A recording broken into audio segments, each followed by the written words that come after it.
uma boa noite para vocês. Vamos chegando para mais uma aulinha de redação. Estamos na 13ª aula de redação. Se eu não me engano, na 5ª comigo, né? Então, se tem alguém aí que não me conhece ainda, eu sou a professora Júlia, tá? Trabalho redação, então, aqui no Desafio. Então, sejam todos muito bem-vindos a essa aula. E, como de costume, o professor Bernardo, a professora Mirella e os nossos monitores de redação, Pedro e a Letícia, estão no chat, tá? Então, vão mandando as perguntas de vocês. Qualquer dúvida que vocês tiverem, qualquer colocação que vocês quiserem fazer, fiquem à vontade, que eles vão estar cuidando disso. E no final, né, como de costume, entra todo mundo para a gente conversar, tá? E aí, vocês estão bem? Me contem como é que vocês estão, estudando bastante. Vocês sabem que eu gosto de conversar, né? Então, podem ir falando. Oi, Bernardo. Ah, Bernardo saiu. Bom, gente, vamos lá, então.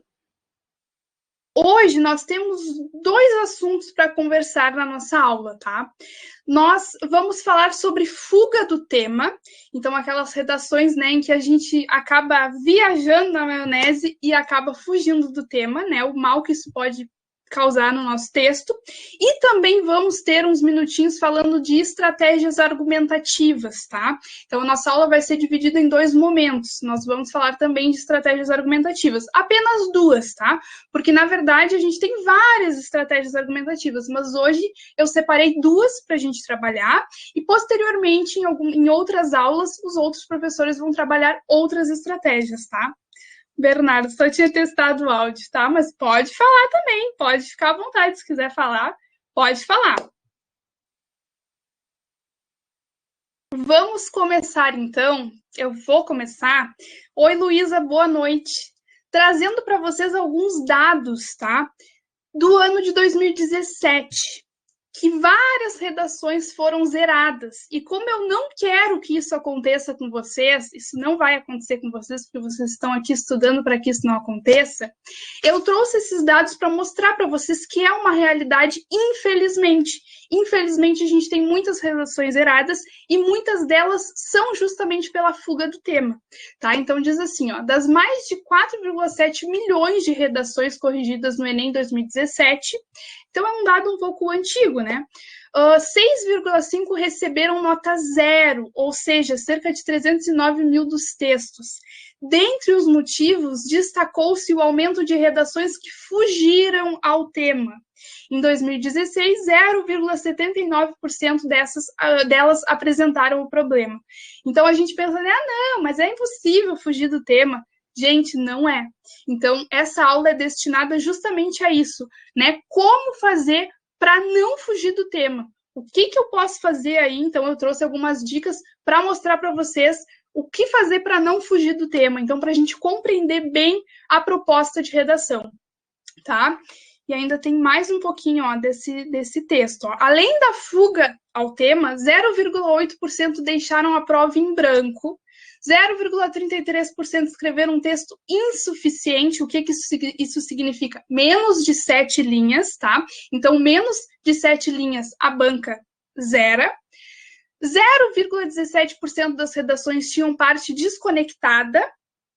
0,11% não atenderam ao tipo textual. Então, se tem alguém chegando aí, vamos relembrar que o tipo textual do Enem é o texto dissertativo argumentativo, tá? Então, ali 4, no máximo 5 parágrafos, cada um cumprindo com as suas características, com as suas exigências, tá? 0,09 era cópia do texto motivador. Eu lembro lá da primeira aula de redação que foi comigo, né? A primeira aula desse ano, eu falei sobre isso, né? Sobre copiarmos os textos motivadores, que a gente não pode fazer isso, a gente tem que evitar ao máximo, tá? Isso é um fator que zera a redação. E 0,03% zerou por outros motivos. Bom, o que eu fiz? Tá meio lento. Tá.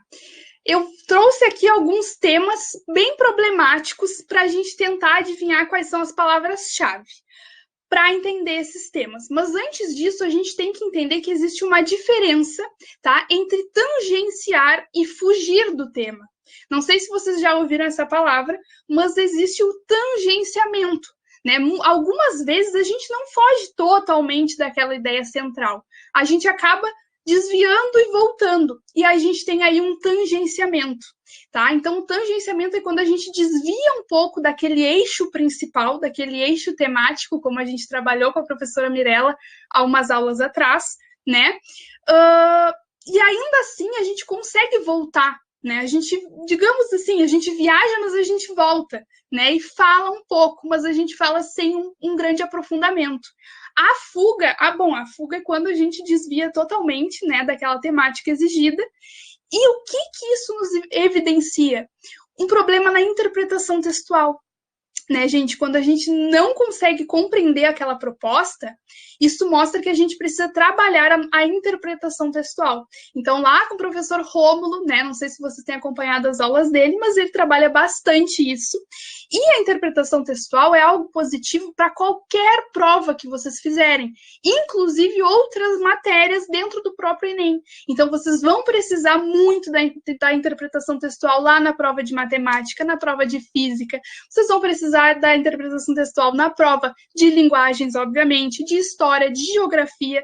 Então, assim, ó, vamos trabalhar bastante a interpretação textual, porque ela vai ser importante para qualquer prova que a gente fizer, tá, gente? Então, quando a gente faz isso de não escrever exatamente sobre aquilo que foi proposto, isso evidencia que a gente precisa trabalhar a interpretação textual, né? Então, bora trabalhar a interpretação textual, porque vai ser algo positivo para qualquer prova, qualquer prova que a gente fizer e qualquer disciplina, tá? Se engana quem pensa que é somente para linguagem, somente para interpretar texto de português, de literatura. Não, é para qualquer prova, tá?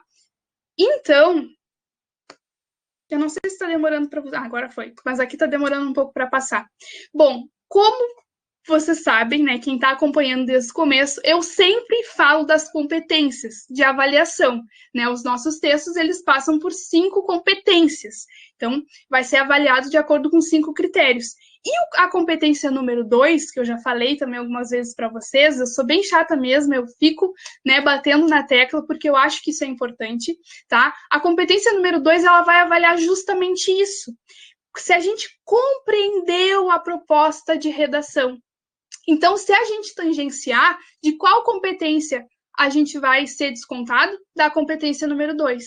Então, se a gente fugir do tema, 0, né, gente? 0. Se a gente tangenciar, ou seja, se a gente der uma fugidinha, mas voltar para o eixo principal, a gente é descontado da competência número 2, tá? E, além disso, a competência número 2 também avalia se a gente usou, né, os intertextos, aqueles famosos intertextos que eu já fiz uma aula com vocês e a gente fala sobre isso toda hora. Mas para quem está chegando novo, não sabe o que é isso, intertexto, intertextualidade. Bom, o intertexto é quando a gente usa algo de fora do nosso texto.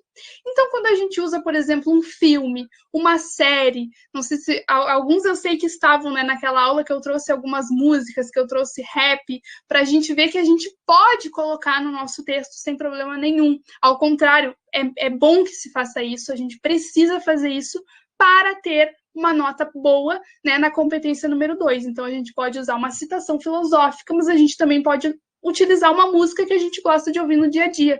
Não tem problema nenhum, tá? E nem é muita opção. A gente tem que colocar intertexto, né, gente? Para que a nossa nota na competência número 2 seja boa, tá? Então, é sempre válido lembrar o que cada competência avalia. Até porque lá, quando vocês nos mandam as redações de vocês, a gente sempre avalia de acordo com o Enem. Né? Então, a gente manda ali competência número 1, tal nota, competência número 2, competência número 3. Então, eu acho que é sempre importante vocês saberem a partir do que o texto de vocês está sendo avaliado.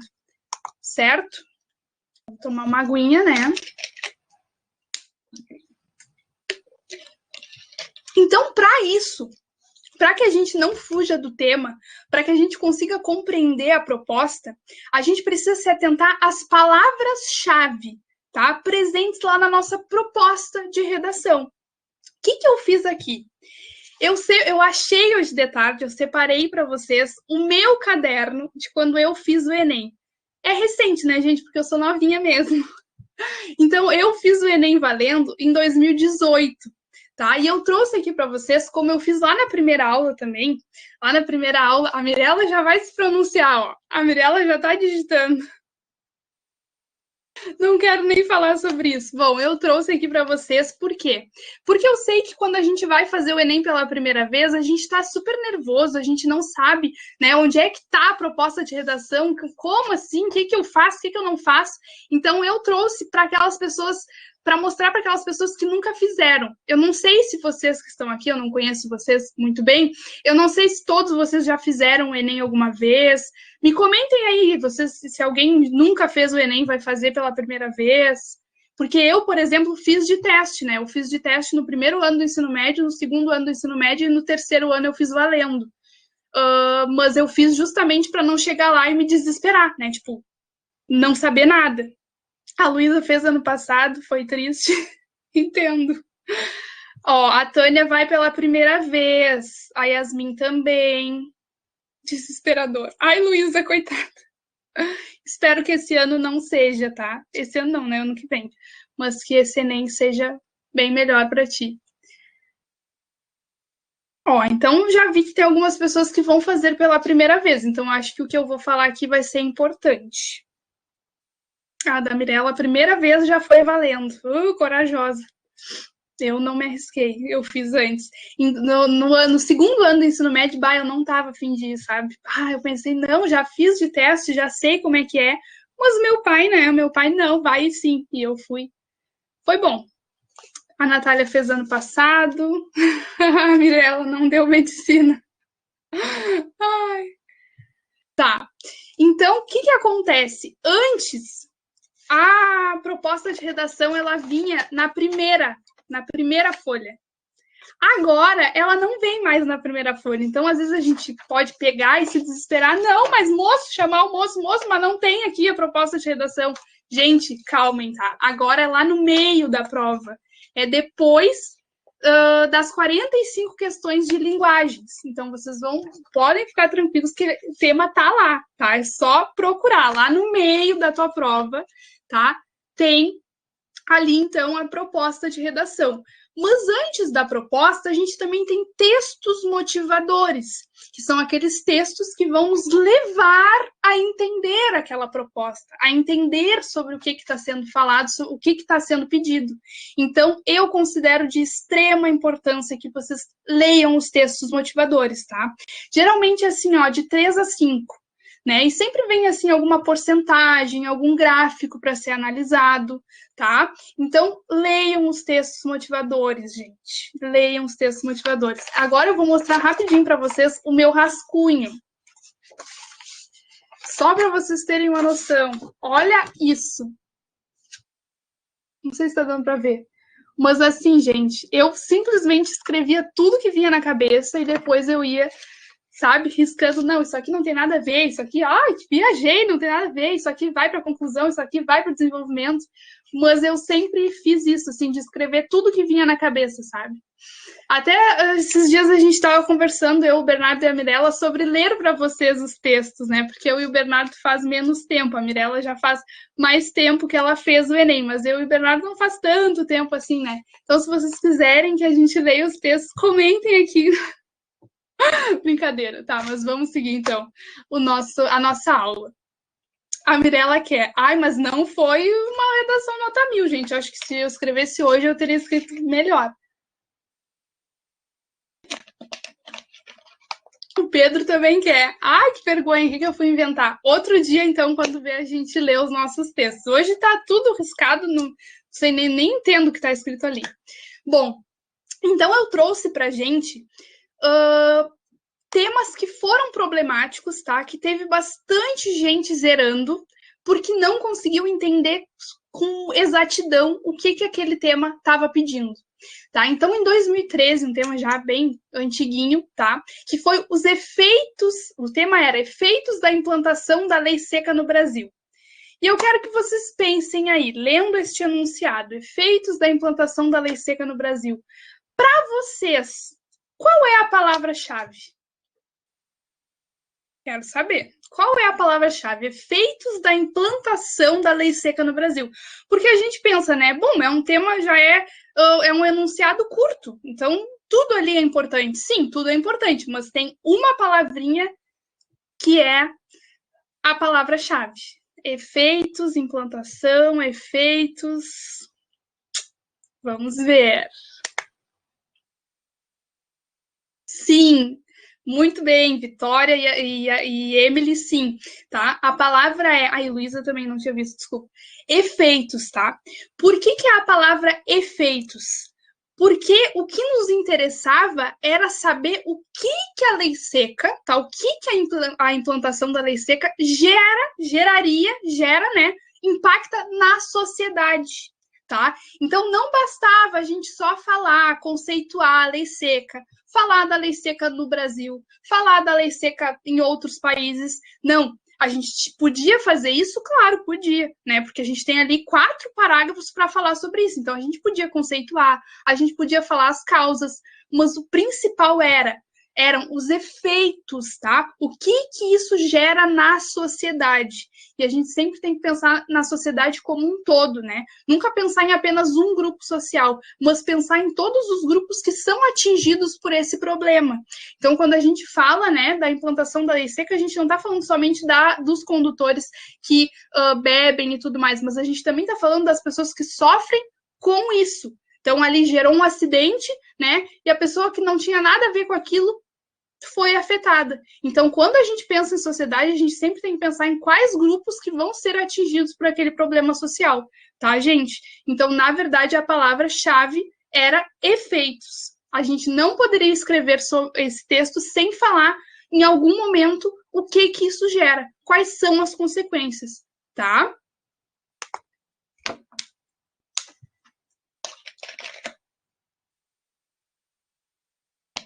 Outro ano que foi bem problemático, que algumas não, né? Várias pessoas fugiram do tema, foi em 2014, que foi a publicidade infantil em questão no Brasil. E eu até trouxe os textos para lermos juntos, tá? Porque eu quero saber de vocês, o que vocês entendem, o que vocês entenderam desses textos, mas vamos ler. Ai, vocês ficam digitando, eu fico curiosa para saber o que vocês vão falar. Mas enquanto isso, eu vou lendo o texto número 1, então, tá? Ah, o Pedro fez essa redação, né? Essa redação eu não estava nem no ensino médio. Eu tô me entregando aqui, né? Vou parar de falar isso. Texto número 1, então. Acho que não sei se tá muito bom aí de enxergar, que não tá tanto, mas por isso que eu vou ter óculos, né, gente? Porque se eu tirar o óculos, eu não enxergo mesmo. Então, texto 1. A aprovação, em abril de 2014, de uma resolução que considera abusiva a publicidade infantil, emitida pelo Conselho Nacional de Direitos da Criança e do Adolescente, CONANDA, deu início a um verdadeiro cabo de guerra envolvendo ONGs de defesa dos direitos das crianças e setores interessados na continuidade das propagandas dirigidas a esse público. Elogiada por pais, ativistas e entidades, a resolução estabelece como abusiva toda propaganda dirigida à criança que tem a intenção de persuadi-la para o consumo de qualquer produto ou serviço, e que utilize aspectos como desenhos animados, bonecos, linguagem infantil, trilhas sonoras com temas infantis, oferta de prêmios, brindes ou artigos colecionáveis que tenham apelo às crianças. Ainda há dúvidas, porém, sobre como será a aplicação prática da resolução, e associações de anunciantes, emissoras, revistas e de empresas de licenciamento e fabricantes de produtos infantis criticam a medida e dizem não conhecer a legitimidade constitucional do CONANDA para legislar sobre publicidade e para impor a resolução tanto às famílias quanto ao mercado publicitário. Além disso, defendem que a autorregulamentação pelo Conselho Nacional de Autorregulamentação Publicitária, CONAR, já seria uma forma de controlar e evitar abusos. Bom, nesse primeiro texto, nós já podemos ver aí que existem grupos, né? Quando a gente fala desse assunto, a gente vê que tem grupos. Bom, primeiro as crianças, né? O primeiro grupo que a gente pode pensar é exatamente a criança ali como consumidor. Outro lado, outro grupo, os pais, os ativistas, as entidades que foram, né, acharam aquilo ali positivo, realmente, não tem que existir, não tem que ter. E, por outro lado, nós temos os comerciantes, né, as emissoras, as revistas que querem lucrar com isso. Então, sempre que a gente pegar um texto, não vai ser um único grupo social que vai ser atingido, tá, gente? Vai ter 2, vai ter 3, quando vê até 4, e a gente precisa olhar para isso. A gente precisa se aprofundar nisso, tá? O texto número 2 de 2014 nos traz, né, um mapa e a gente precisa saber interpretar aquilo ali, né? Então, aí entra mais uma vez a interpretação, como é importante, né? A gente tem ali um mapa com alguns países e tal, e tem uma legenda. Então, aquelas mãozinhas ali, aquelas duas mãozinhas juntas, é autorregulamentação, tá? Não há leis, então, naqueles países ali que tem essa mãozinha, não há leis nacionais, o setor cria normas e faz acordos com o governo. Isso é um dado antigo, né? É sempre bom lembrar. Ali onde a gente tem o ponto de exclamação, é um alerta. Então, existem mensagens ali nas propagandas que recomendam um consumo moderado, alimentação saudável. Temos um dedinho ali, né, levantado, que é a proibição parcial. Comerciais são proibidos em certos horários e para determinadas faixas etárias. Temos um Mickey ali, né? Famosos e personagens de desenhos não podem aparecer em anúncios de alimentos infantis. E temos também uma mãozinha parando, né? Que é onde é proibido. Não é permitido nenhum tipo de publicidade para as crianças. Então, a gente precisa interpretar, a gente precisa olhar bastante, a gente precisa realmente ler tudo o que está escrito aí para a gente entender. Então, a gente vai lá, olha o Brasil. Bom, o que o Brasil é? Né? Até 2014, qual era a situação do Brasil? Autorregulamentação, tá? Então, a gente precisa fazer esse exercício de leitura, de interpretação. Isso é importante. Foi justamente porque não houve essa interpretação que muitas pessoas zeraram essa redação, tá? E ainda temos um texto número 3, que deixa muito no ar, assim, esse texto ele deixa muito no ar, só faz com que tu reflita mesmo qual é a tua posição, qual é a tua opinião sobre isso. Diz assim, ó, texto 3, precisamos preparar a criança desde pequena para receber as informações do mundo exterior, para compreender o que está por trás da divulgação de produtos. Só assim ela se tornará o consumidor do futuro, aquele capaz de saber o que, como e por que comprar, ciente das suas reais necessidades e consciente de suas responsabilidades consigo mesma e com o mundo. Tá? Então, interpretando esses textos, eu acho que a gente consegue ver, a gente consegue entender que a gente não ia abordar a respeito do trabalho infantil, que foi o que muita gente fez. A gente estava falando da publicidade voltada para o público infantil, voltada para as crianças. E aí o que muitas pessoas fizeram, infelizmente? Falaram do trabalho infantil. Né, gente? Então a gente precisa, mais uma vez, se atentar a essas palavras-chave, a essas palavrinhas, até eu marquei aqui, que no texto número 1 falava assim, ó, persuadi-la para o consumo. Aí a gente precisa saber o que significa persuasão, persuadir, né? Porque eu acho que essa palavra, esse verbo, assim, deixou muito esclarecido sobre o que era.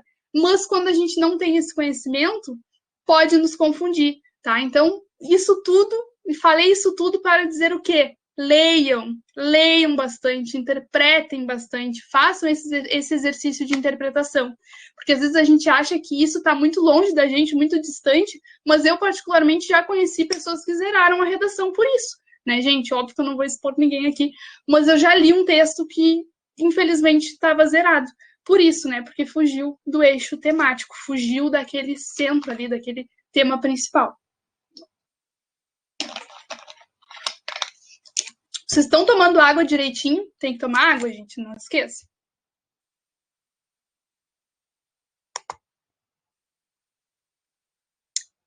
Também trouxe Outro tema que foi problemático, mas que o professor Bernardo já comentou com a gente, tá? Que foi a persistência da violência contra a mulher na sociedade brasileira. Foi o tema de 2015. Alguém fez aí, Pedro, tu fez essa aí? Me conta. Essa eu também não fiz. Mas, gente, quando a gente lê isso, logo a gente já pensa, né? Esse aí eu não fiz, já não fiz, tá? Quando a gente lê, a gente pensa, tá, vou falar sobre a violência contra a mulher, aí eu vou falar que existem vários tipos, que tem a psicológica, nananã, a física. Calma aí, peraí. A persistência da violência contra a mulher. A palavra-chave é persistência. Vocês concordam com isso? Digam aí para mim, vocês concordam que a palavra-chave é persistência? Por quê, gente? Porque não bastava a gente dissertar, a gente ficar falando a respeito da violência, das causas, da consequência, sem falar que ela persistiu mesmo após leis contra isso. Então, é interessante a gente lembrar, né, que a Lei Maria da Penha ela foi sancionada em 2006. E esse tema foi escolhido para 2015, ou seja, quase 10 anos depois. Ainda assim, não era um número significativo que tinha diminuído da violência contra a mulher, tá? Então, isso tudo, esse conhecimento de mundo que a gente tem, né, é muito importante para a hora de fazer a redação. Por isso que a palavra-chave era persistência, tá? E não simplesmente só falar da violência, falar sobre a violência contra a mulher. Não, a gente precisava se antenar para isso. Bom, 10 anos depois, praticamente 10 anos depois dessa lei, ainda assim, não diminuiu como deveria ter diminuído o número. Então, alguma coisa está errada. Então, alguma coisa a gente precisa fazer para que isso não seja uma realidade. E aí a Luísa falou uma coisa que, infelizmente, é muito triste. Agora está ainda maior, né? Eu estou lendo alguns artigos, alguns textos falando exatamente que na pandemia isso está maior ainda, né, gente? Que triste ter que falar isso aqui. Mas é verdade. Então, alguma coisa está errada e alguma coisa precisa ser feito para que isso não seja mais uma realidade, né? Então, não se joguem de primeira, sabe? Persistência da violência contra a mulher. Violência, vou falar da violência contra a mulher. Não, né? A gente tinha que falar o porquê, a gente tinha que apresentar no nosso texto o porquê de persistir, sabe? Porquê de aumentar ainda, ao invés de diminuir, por exemplo, tá? Podem falar o que vocês acham, o que vocês pensam, fiquem bem à vontade. E, por fim, para a gente encerrar esses temas problemáticos, a gente teve também em 2017, esse aí eu já fiz, gente. Os desafios para a formação educacional dos surdos no Brasil. E aí, agora eu quero saber de vocês, de novo. Para vocês, quais eram as palavras-chave? Desafios para a formação educacional dos surdos no Brasil. Desafios.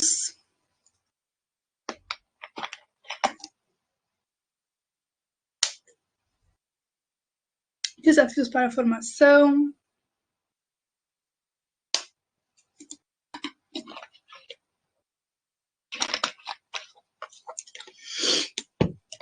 Desafios e formação. Muito bem, maravilhosas. Bom, eu considero, tá, exatamente isso. Os desafios, surdos e educação. Por quê? Porque a gente precisava relacionar esses 3 tópicos, tá? A gente não podia falar somente, por exemplo, dos surdos na educação. A gente teria que trazer os desafios que eles encontram. A gente não poderia falar só dos desafios dos surdos em qualquer âmbito que a gente escolhesse. Qualquer âmbito. Não, a gente precisava ligar esses tópicos, tá? Então, nem sempre é tão fácil como a gente imagina, né? Algumas pessoas fugiram do tema justamente porque não falaram dos desafios dos surdos na sua formação educacional, mas falaram em outros âmbitos, né, em outras áreas da vida deles. Então, a gente precisa se atentar a isso, tá? Falar apenas de um ou de 2 desses tópicos nos levava ao tangenciamento, né? Então, a diminuir lá a nossa nota na competência número 2. Então, a gente sempre precisa fazer essa ligação, tá? Essa relação entre os tópicos, tá? Então, muito bem, vocês acertaram. A gente tinha que falar dos desafios, mas a gente tinha que falar dos desafios principalmente na área da educação, né? Na formação na formação educacional dos surdos, tá? Bom, e aí agora eu trouxe algumas dicas, né? Algumas dicas da professora Ju.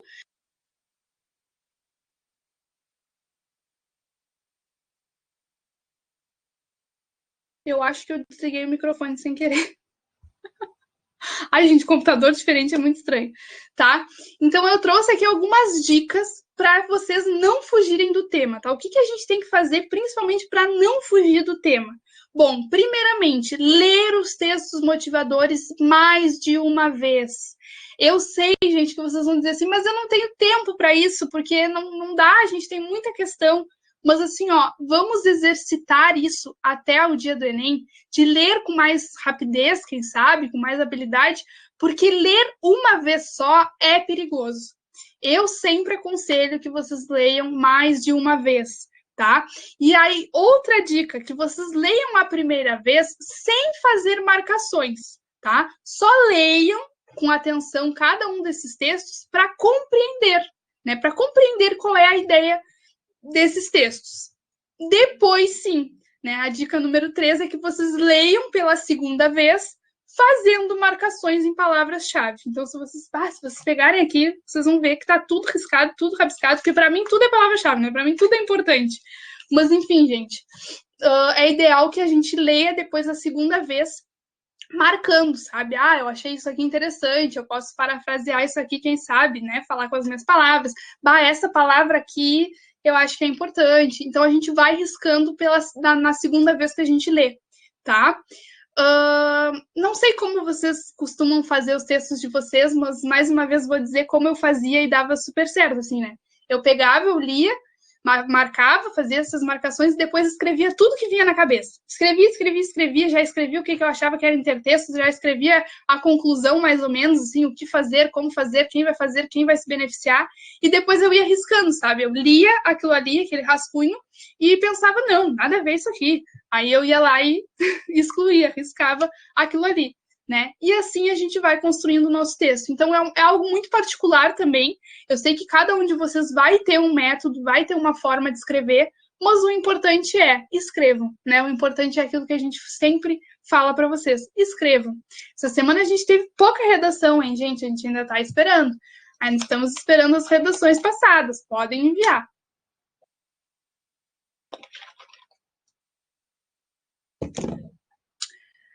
Bom, visto isso, vamos passar para a segunda parte dessa aula, que não deixa de estar ligada, né? Uma coisa sempre está ligada à outra, mas nós vamos falar de estratégias argumentativas. Por quê? Porque nós estamos notando que vocês já estão evoluindo muito. Com certeza, se vocês pegarem lá o primeiro texto de vocês e compararem, né, para o pessoal que está escrevendo, pegar o primeiro texto e pegar o último texto, vocês já vão ver uma diferença muito grande. Mas ainda falta o quê? Falta o aprofundamento na argumentação, né, gente? Um texto dissertativo argumentativo, ele precisa ter argumentos, ele precisa ter o nosso ponto de vista, né? A nossa opinião ali no meio, camufladinha, né? Claro que a gente não pode falar eu acho que tal coisa, vocês sabem disso. Então, eu trouxe aqui 2 estratégias argumentativas para auxiliar vocês, tá? A solidificar esses argumentos, a pessoa olhar, ler aquele texto de vocês e ver, bom, aquilo ali é um argumento, né? Essa pessoa realmente firmou um argumento ali. E não fica só aquela coisa, né, da gente contando uma história, contando sobre aquele problema social. Não, a gente tem que colocar ali a nossa visão sobre aquilo ali, tá? Então, eu trouxe 2 estratégias argumentativas para a gente conversar um pouquinho hoje. Eu tinha até esquecido que eu botei esse meme, né?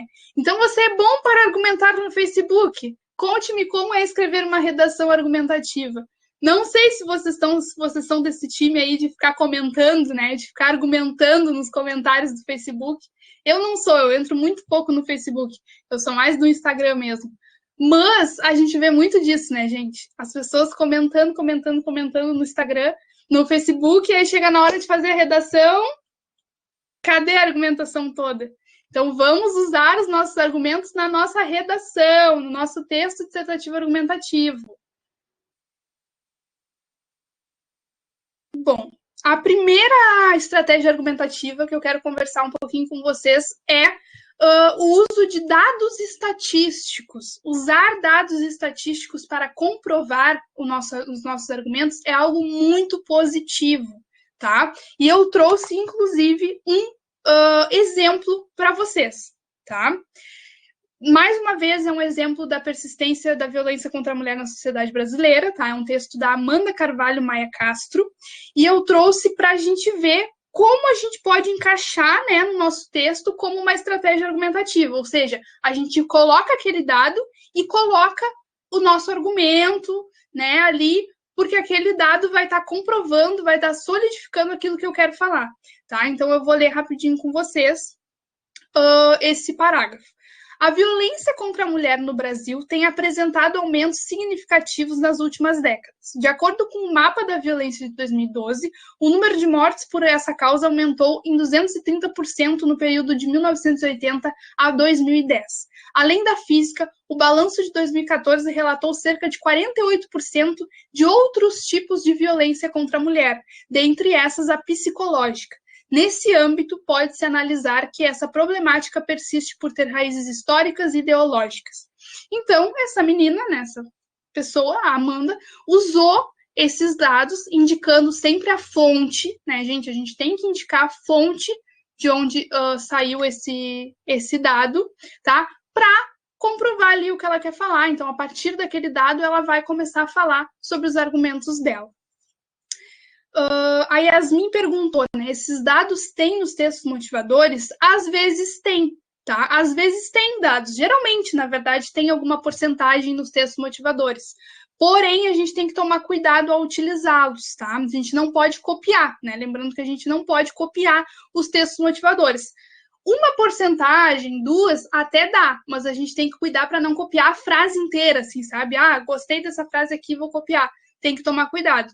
Até pode usar uma ou duas porcentagens, e sempre indicando a fonte, tá? Nesse aí, eu acho que não era essa redação que ela escreveu, eu acho que ela não tirou dado do texto motivador, mas eu não sei te dizer com certeza, tá? Mas é isso aí, sempre tomar cuidado, porque cópia dos textos motivadores zera a redação, né? A gente não quer que isso aconteça, jamais. A gente quer aí, 800 para cima, gente. Vamos tirar de 800 para cima, tenho certeza. Se a gente continuar escrevendo, se a gente continuar praticando, né, revendo e corrigindo os nossos erros, isso é muito importante, a gente vai longe, tenho certeza. Os textos de vocês já estão muito melhores. Nós podemos colocar segundo os textos motivadores? Não, tá? Não, isso a gente não pode colocar. Eu ia responder as perguntas no final, mas eu já estou respondendo. Desculpa, Mirella e Bernardo, mas eu acho que eu já vou aproveitar e já vou responder, tá? Não, a gente não pode usar, porque a gente tem que partir do pressuposto de que aquela pessoa que está lendo o nosso texto, obrigada, que está lendo o nosso texto, ela não sabe que ali é um texto do Enem, né? Tipo, a banca corretora, claro, ela sabe que é um texto do Enem porque ela é a banca contratada para corrigir. Mas a gente sempre tem que partir do pressuposto de que aquela pessoa que está lendo aquele texto, ela não faz ideia, né, de onde é aquele texto e tudo mais. Então, se a gente colocar dos textos motivadores, aí a pessoa vai ficar, mas texto motivador da onde? Texto motivador do quê? Né? Então, ao invés de colocar textos motivadores, a gente coloca lá a fonte que está nos textos motivadores. Porque se vocês forem ver, no final dos textos motivadores, tem a fonte sempre. Sempre tem o link de onde eles tiraram, sempre tem a fonte. Então, ao invés de usar textos motivadores, a gente usa o link, né? Ali a fonte que está no texto motivador, tá? Então, se por um acaso for usar, usa assim, falando a fonte que está ali embaixo. Mas textos motivadores não. Por isso também que a gente sempre fala na questão das siglas, quando vocês usam as siglas. A gente acredita que todo mundo saiba o que é o OMS, né? Organização Mundial de Saúde. Mas a gente precisa partir do pressuposto de que as pessoas não sabem. Então, ao invés de escrever OMS, a gente vai escrever Organização Mundial de Saúde, tá? Pelo menos a primeira vez. Só lembrando vocês disso.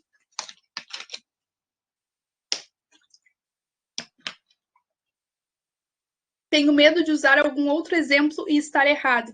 Eu também, Luísa, porque eu já fiz isso, né? Eu contei para vocês, que horror, eu contei para vocês que nessa redação aqui, eu citei um autor achando que estava certo, e quando eu cheguei em casa eu vi que não estava certo. Não sei se me descontaram por isso, né? Mas a gente corre esse risco, não adianta. Olha, o Thiago tá escrevendo. Tava quietinho, Thiago. Fico curiosa para saber o que vocês estão falando.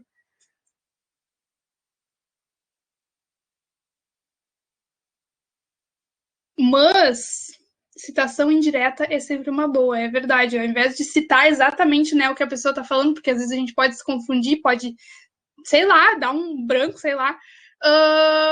Usar uma citação indireta é uma boa, né? Porque aí a gente está usando as nossas palavras, mas a gente está dizendo ali que não foi a gente que inventou aquilo, foi alguém, né? É uma boa mesmo.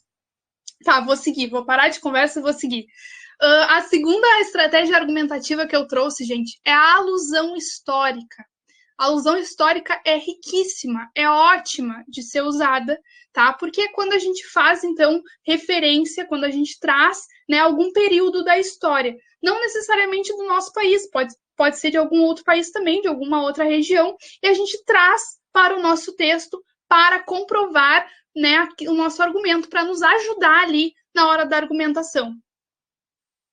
Então, eu trouxe um exemplo para vocês, tá? O tema de 2018, né, mais recente, então o tema era manipulação do comportamento do usuário pelo controle de dados na internet. E a Thaís escreveu assim, ó. Isso é um desenvolvimento número 2, tá? Para vocês se situarem.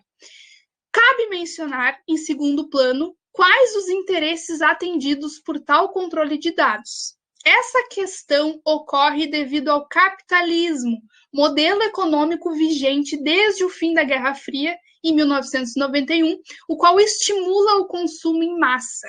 Nesse âmbito, a tecnologia aliada aos interesses do capital também propõe aos usuários da rede produtos que eles acreditam ser personalizados. Então, o que ela fez? Ela trouxe a questão da Guerra Fria, do capitalismo, que é algo histórico, para ajudar a argumentar, para ajudar ali na hora da argumentação. Então, é algo maravilhoso. E aí vocês podem me perguntar, né? Júlia, mas... Peraí. Tá.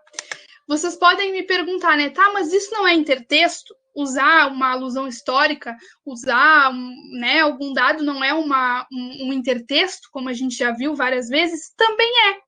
Então, é muito bom, porque além de vocês ganharem pontos na competência número 2, vocês também ganham pontos na competência número 3.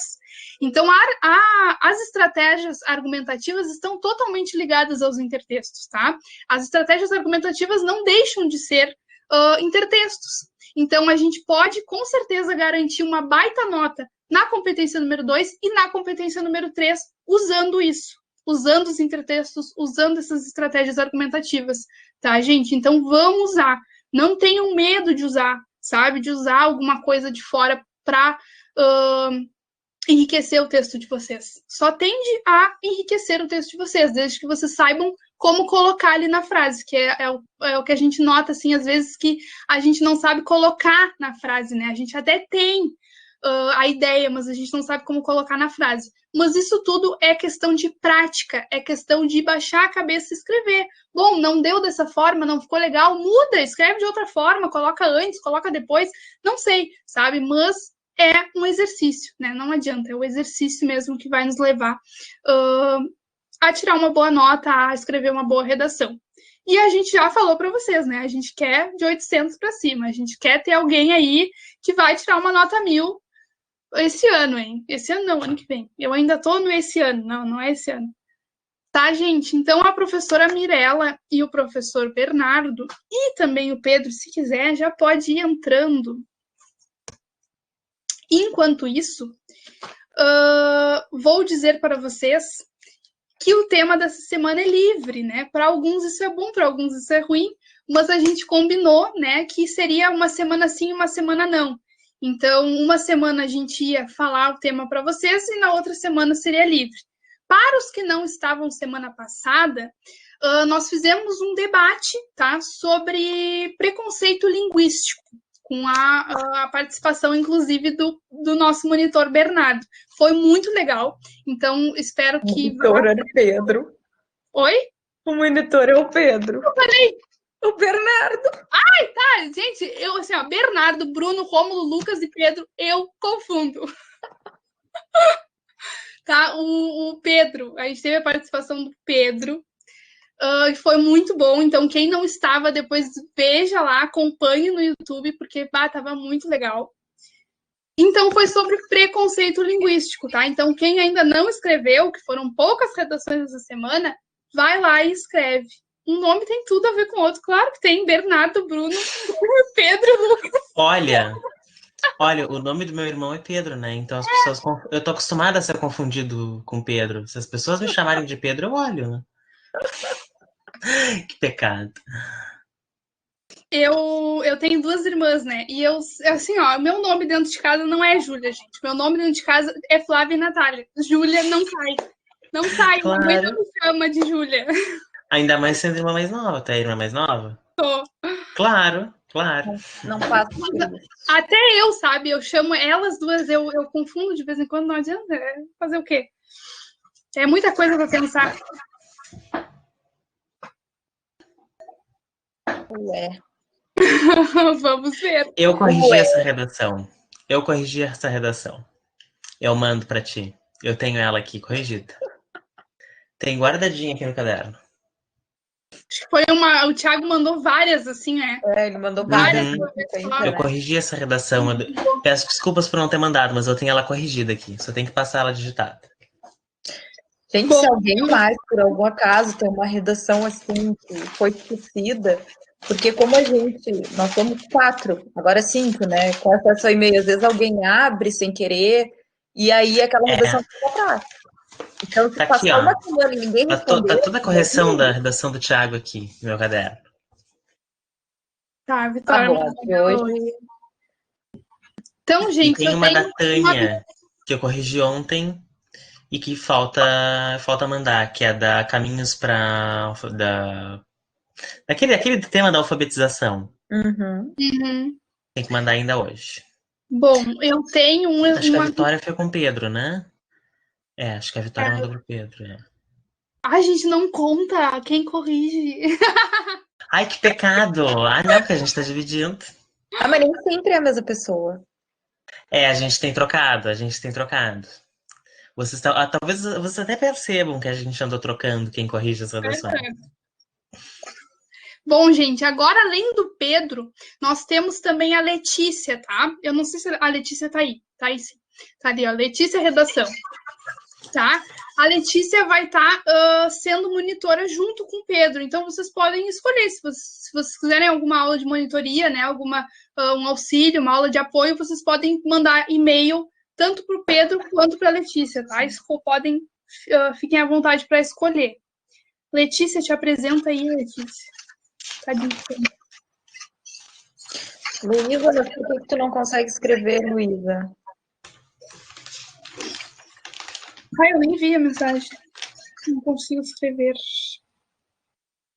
Tem que tentar. Se começar tentando, tu consegue alguma coisa. Ah, não, gente. Manda o que tu conseguir escrever, tu manda. Que a gente avalie, a gente analise e a gente te dá o caminho, assim, caso tu não consiga. Mas pelo menos tenta. Tenta e vai no que dá. Vai no que dá, que a partir dali a gente consegue fazer um caminho pra ti. Manda, isso mesmo. Uma coisa que eu não sei, né, o motivo, assim, de não estar conseguindo escrever, a gente super entende, porque, né, estamos todos passando por muitas situações ao mesmo tempo, mas uma coisa que eu sempre sugiro para quem não está conseguindo escrever, tipo, não estou conseguindo fazer ali um texto dissertativo argumentativo, né, porque além de tudo a gente ainda tem que pensar na estrutura desse texto. Vai fazendo perguntas, sabe, referente àquele texto. Então, sei lá, aquele tema, né? Então, sei lá, me diga um tema aí, não sei, qualquer... Tá, o preconceito linguístico, né, que foi semana passada. Vai fazendo perguntas sobre aquilo ali, sabe? Por que ele existe? O que ele gera na sociedade, sabe? Vai fazendo perguntas e respondendo essas perguntas, e aí depois vai estruturando num texto. É interessante de se pensar, né? Fazer dessa forma. Eu não faço perguntas, eu coloco tópicos, assim.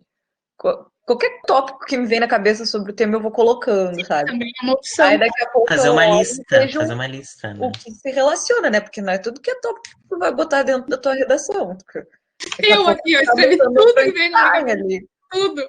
Depois eu fui apagando. Aí tu Eu vai fazer ver uma que igual, relaciona. gente. Eu, para fazer as correções de vocês, eu faço tudo à mão, faço uma Eu lista também. antes de mandar a correção para você. Né? Peguem ali não precisa nem fazer no verso da prova de vocês, façam E ali no aí eu cantinho, percebo puxem umas como é setinhas do que vocês difícil. podem falar. Como é difícil escrever à mão. Porque a gente pega a mania de escrever no computador e ele corrige quando tu escreve uma palavra errada, quando falta um acento, enfim.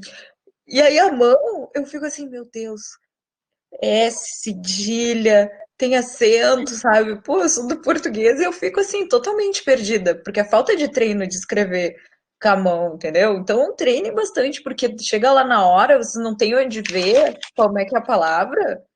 Não tem, não é que nem computador que a gente clica ali e vê como é que faz. É verdade. Nada como a caneta e o papel, né, gente? Não, assim, É ó. verdade, eu sou A hora vai defensor ser dela. isso, então a gente tem que tentar. Vocês têm alguma pergunta a respeito da fuga do tema, a respeito das estratégias argumentativas ou qualquer outra coisa relacionada ao tema da aula, ou até que não seja do tema da aula, mas seja de aulas Qualquer anteriores? pergunta, gente. Podem mandar. Estamos aqui. A hora que a Júlia falou sobre os efeitos, não me lembro do que era. A implantação da lei seca. Isso. Eu sempre, quando falo em efeito, eu penso numa gota que cai assim numa água e fica dando aquelas ondinhas, sabe? E aquelas ondinhas são os efeitos. Então, sempre que vocês lerem efeito, vocês pensem na gotinha caindo, naquelas ondinhas, sabe? Hoje ela tá poética. Pô, Essas figuras, assim, elas ajudam a gente a pensar, daqui a pouco os efeitos, a persistência também, daqui a pouco, as Tá ondinhas. inspirada, Mirella, hoje. Bem inspirada. Eu li demais hoje. Ali, usar encaminhamento argumentativo na introdução, ao invés de colocar tese, perde ponto.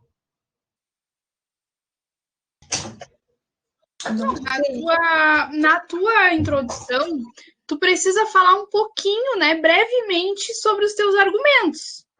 Então, na verdade, perder ponto não vai. Eu particularmente, curto redações que já digam um pouquinho na introdução o que vai ser falado nos desenvolvimentos, sabe? Tipo, eu sempre fiz assim, no final da minha introdução. No final da minha introdução, eu exponho meus argumentos. Não tem problema. Não sei se te respondi. Mas é também aquela coisa que eu falo sempre, né? Cada um vai achar a sua forma de escrever e tá tudo bem. Não, gente, eu não. Inclusive, eu vi uma aluna que ela ela já colocava ao final de cada um dos desenvolvimentos um começo de proposta de intervenção. E aí, no último parágrafo, ela deixava só uma retomada, assim, da ideia final. Posso te citar na minha redação. Pode, diz que eu falei em aula. Mas, Juliane, sim, muito bom, tá bom. Colocar a alusão e depois o encaminhamento tá ótimo, não tem problema. Pode seguir assim.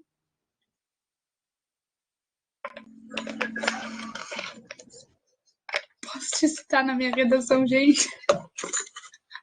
Pra isso que Pecado. Que hora começava o jogo, gente? Nem sei. Sei lá, tem um jogo. É 15 para as 10. 15 para as 10. Ah, bom, então nem começou, eu tava preocupada. Ah, não vão vir pra minha aula. Aí deles. Aquele dia que eu dei a aula, o jogo começava às 9h30. O pessoal começou a sair bem no fim. Horinha. Mas, gente, mais alguma dúvida? Estão digitando.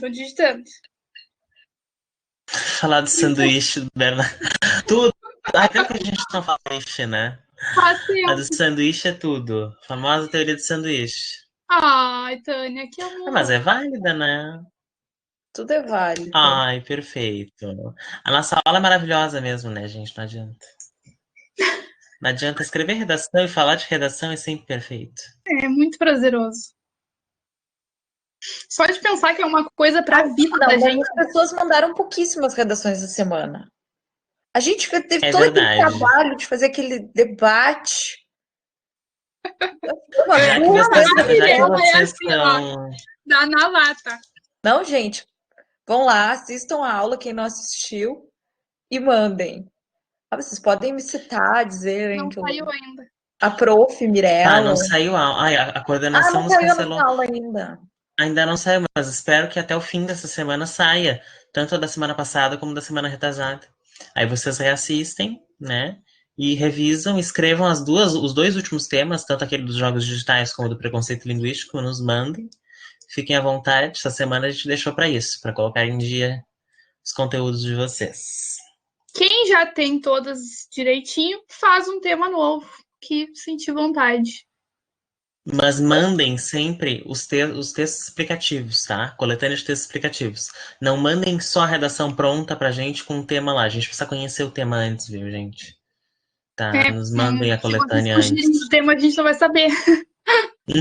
Ou, vocês têm essa opção também, podem nos mandar e-mails pedindo uma proposta de redação e a gente pode mandar para vocês sem problemas.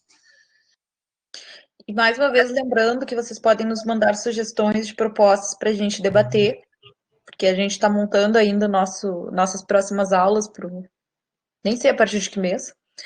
Mas Para enfim, a gente setembro, tá... né? Agosto a gente ainda tem planejado. Inclusive, no final deste mês, nós teremos outro debate, que nem foi semana passada. Mas a gente, obviamente, não vai falar sobre o que vai ser. Então, o que vocês acham aí? O que vai ser? Chamem os amigos de vocês, os colegas de vocês para participar. Mas ainda estamos organizando, mas vai ser sobre outro tema bem importante. Então, mais nada por hoje. Era isso, então. Muito obrigado, então, gente. Luísa, muito obrigado pela tua presença, né? Escreva tuas redações. Acho que o maior presente que vocês vão dar para nós é escrever as redações e a gente vê uma nota boa e a felicidade de vocês ano que vem, com a aprovação na faculdade. Esse é o maior presente para nós.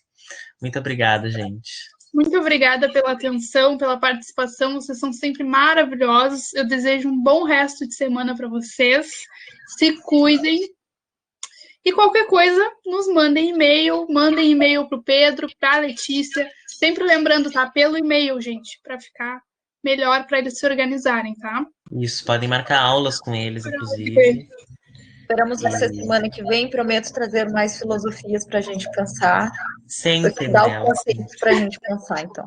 Tá, beijo. Tchau. Beijo, gente. Tchau. E escrevam redações.